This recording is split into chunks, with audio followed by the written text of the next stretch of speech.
Hey, it's Kesha. Welcome and welcome back. In our quest to craft and discover more of the keys to our kingdom, I thought we'd take a different perspective on spirit today. So often, I think, when we think about God in the universe, we think of those as outside forces acting on us or on our behalf. Um, but recall also that we do talk about the God within, the indwelling Christ. That divinity that is within us. And we're reminded of the scripture from Psalms, ye are gods, and Jesus again reminds us of it in the New Testament. Know ye not that ye are gods? And it's not that God is outside of us, but is within us as well. But when we meditate, we tend to draw on the energy of the universe coming into us and expressing out. And so today I thought we would do that from the reverse, that we would look at and look for the divine spark, the indwelling divinity within us, and let it express out. I had come across this idea and been thinking about it. This was back in March of 2022. I was reading a book, The Keys to Spiritual Growth by James Lewis. And he talks about, and I made notes of it, so I wanted to share with you. When we enter into the covenant of God, we know what let means. Let his will be done. Let his love express through me as forgiveness and blessings to others. Let his life renew and heal me. And so it's not, and the additional notes that I made was that it's not about praying to a God outside of yourself. It's about allowing the God within, the supreme creative force, all of those attributes to come forth into expression. This is why we call it the indwelling Christ, or the Christ within. Christ is the office, your divine executive nature, directing everything to your benefit and to the benefit of others. And so as I started to think about that concept of the indwelling Christ, and letting the attributes of God that are within us express without, I made the note, I wonder if it's not easier to understand this concept and actively practice it if we think on the word let, meaning to allow. If I allow something to be, I'm simply getting out of its way, removing myself as the obstacle, even if I or my ego is the obstacle. And letting or allowing the indwelling good, knowledge, peace, action, wisdom, mercy, all of those attributes of God come forth. It's not about praying to a God outside of yourself. It's about allowing the God within, the supreme creative force within us, to allow all knowingness, our own omnipotence, omnipresence to come forth. Kesha, can you see the difference in the energy and the effort from you trying to get out and achieve all your desires from your limited perspective using your finite resources of energy and power, versus decreasing your you and allowing your you or your ego, and instead allowing the best of you, your higher self, the higher self that knows all things, that exists in all planes and all points of time, and who draws from an inexhaustible fount of energy and wisdom, work in and through you to produce results. Can't we see the difference, right? Wouldn't you expect that magnificent being would produce the most perfect and outstanding results? Doesn't that seem easier? Well, maybe not easier, but simpler. It's not easy because it requires trust in the face of not knowing. But that is where you rely on the faculty of faith. They go hand in hand. So as you decide to trust, you step out on faith, which has you hanging out in the unknown, where you then have to trust, and on and back and forth. And as you move between trust and strengthening your faith, you're building the ladder that takes you to your dreams. How cool is that? And so at the time, I started to do a meditation where I was actively focusing on the divine spark within and breathing life into it, giving it love, and allowing it to become my greatest expression. And I did that practice for a while, probably the week or two that I was reading this book. And I felt the difference immediately. And then with so many of the processes, because I have so many different tools, I move away from one and move into another. But recently, these last couple of weeks, as we've been reading Ask and It Is Given, that book talks a lot about, or it talks, the whole point of the book is telling you that there is this stream of well-being that is always moving, and you can put your foot in it, you can step in it at any point, and that stream of well-being will take you to your good. And where we encounter blocks, that is our own resistance, our own limited perception, understanding, and ideas that keep us from being able to fully allow ourselves to trust that we can be taken to our good, as opposed to actively having to rush after it. And so I read these books and I let them grow within me. They're kind of like a yeast, and it's been lifting and lifting me. That's why you haven't seen a video on Asking and It Is Given in the last week, because it's been working on me and working in me, and I'm having to, I'm using that wisdom and understanding to navigate the challenges that I'm facing in my own world. And I was reminded of the practice of looking at the indwelling Christ, like letting myself be taken to my next place, as opposed to trying to force myself or doing something to get me there. The doing in this case is the allowing, the trusting God enough that I will get there and that I will be brought there in, under His divine plan. And so I've been re-engaging with that practice. And in the 3 times that I've done it this week, there has been a marked shift in my energy and in the responses that I'm seeing from my world. And so that's what I thought we would work on today, and I'd share that meditation with you. So let us begin by closing our eyes. Just taking a deep breath in and out. Deep breath in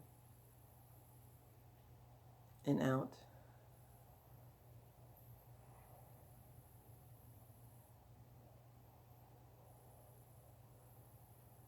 With each breath becoming more and more focused in this present moment.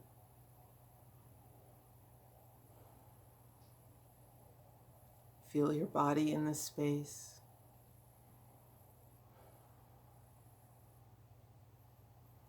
Find a comfortable position where you're neither leaning too far forward in effort or leaning too far back. You're right in the center. Feeling yourself supported by your seat. Legs relaxed, arms relaxed, and the mind starting to relax.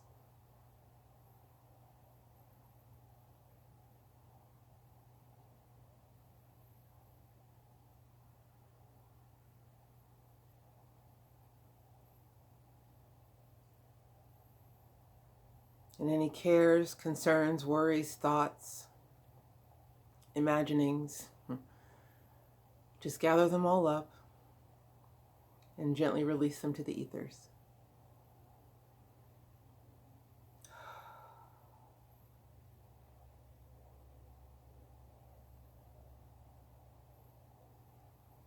Notice how much lighter you feel.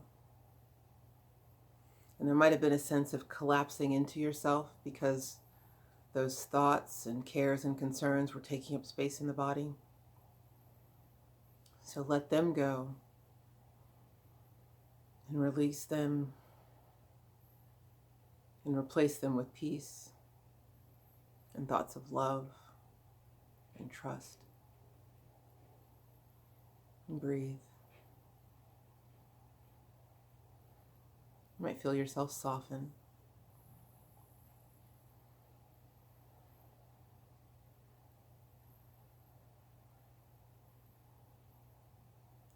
Lovingly and gently recall all of your power back to yourself. Calling all of your power back.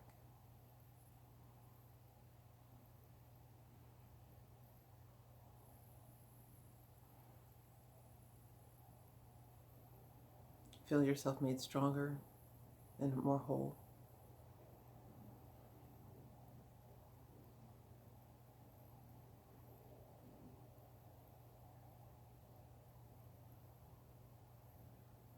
And now turn your thoughts gently inward.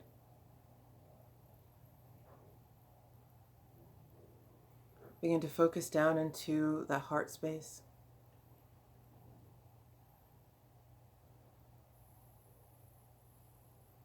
And as you bring your attention to your heart space,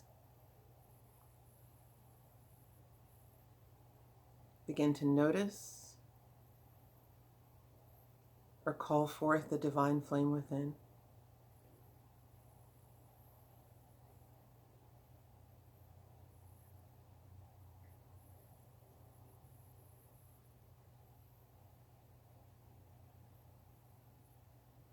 If it's not immediately visible, just relax. To continue to call forth the divine flame. Ask to see your divine spark.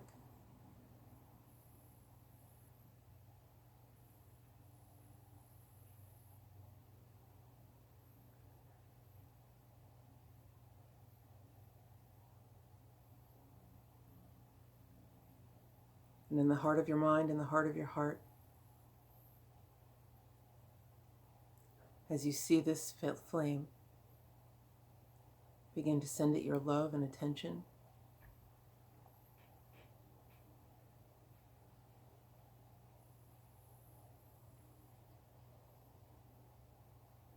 Notice its attributes. Notice how it looks. Notice how it might feel. Notice the space that it takes up.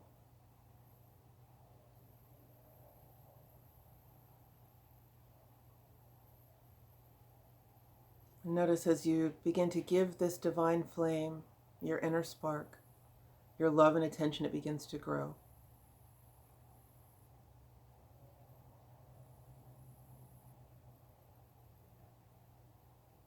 See it gently growing from within out.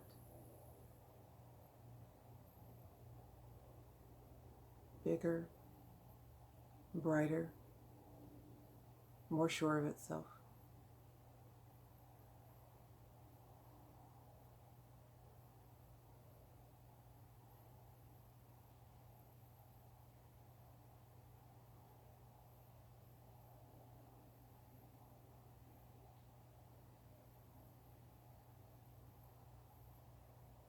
Feel your flame all about you.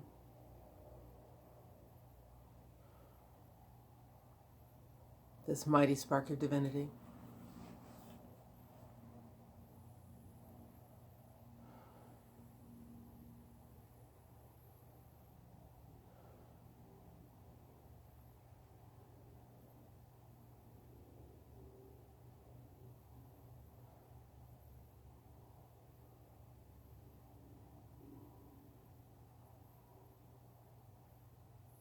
As you feel it all about you, feel it expressing.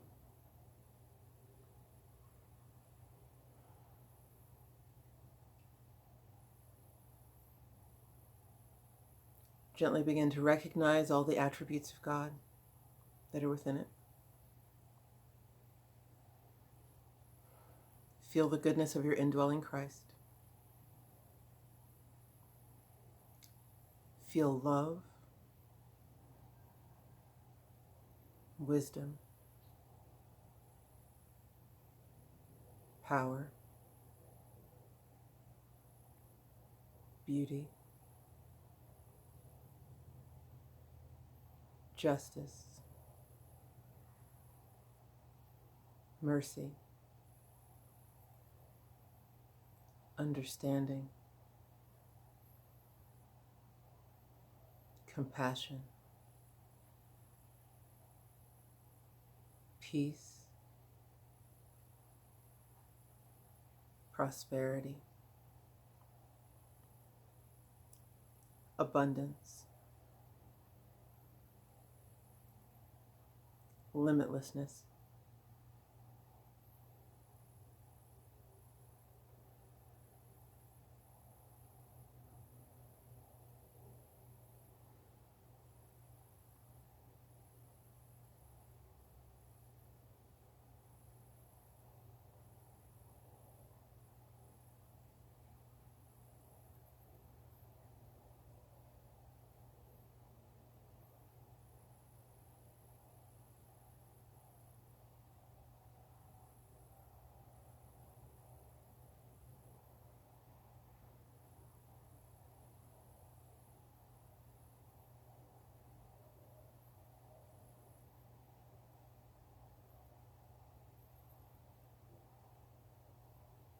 Feel all the attributes of God now being anchored into your divine flame.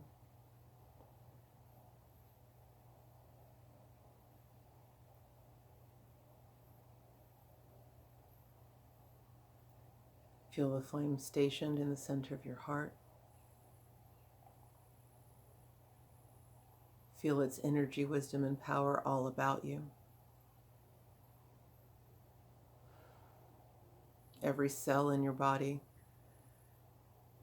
every atom of your aura, expressing the truth of your flame, expressing the truth of your divinity.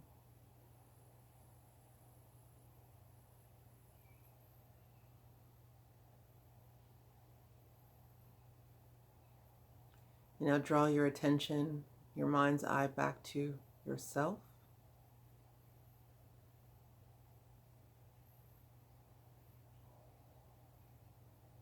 You've now stepped back into your energy, your power, your person, and yet you feel the divinity of your flame all about you.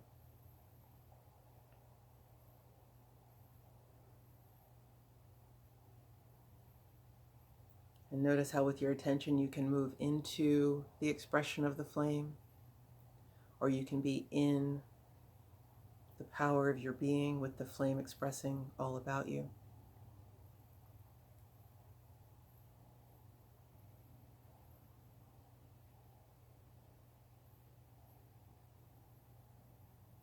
And when you're ready, gently open your eyes.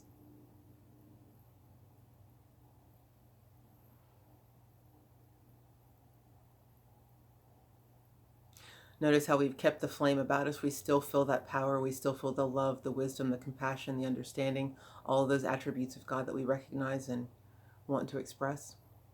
Those are now all about us. And as we move forth, that is what will greet our world.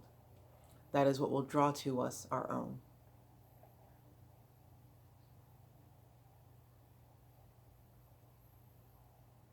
I love the sense of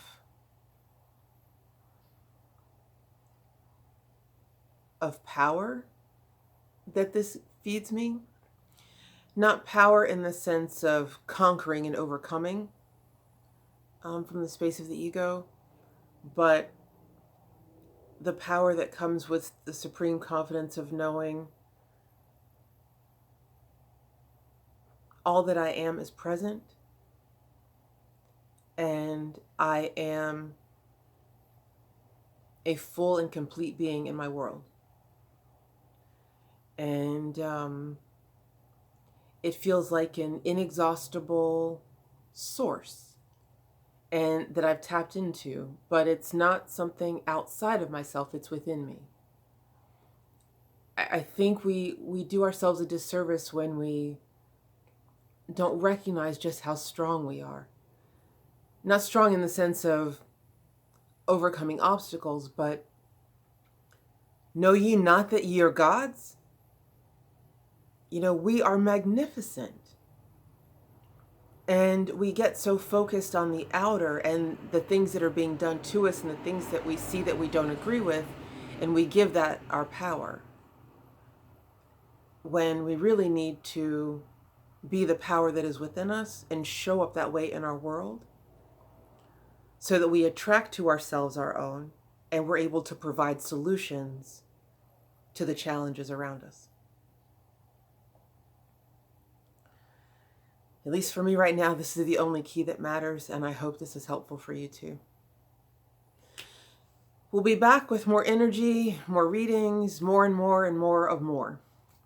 And in the meantime, I will love you.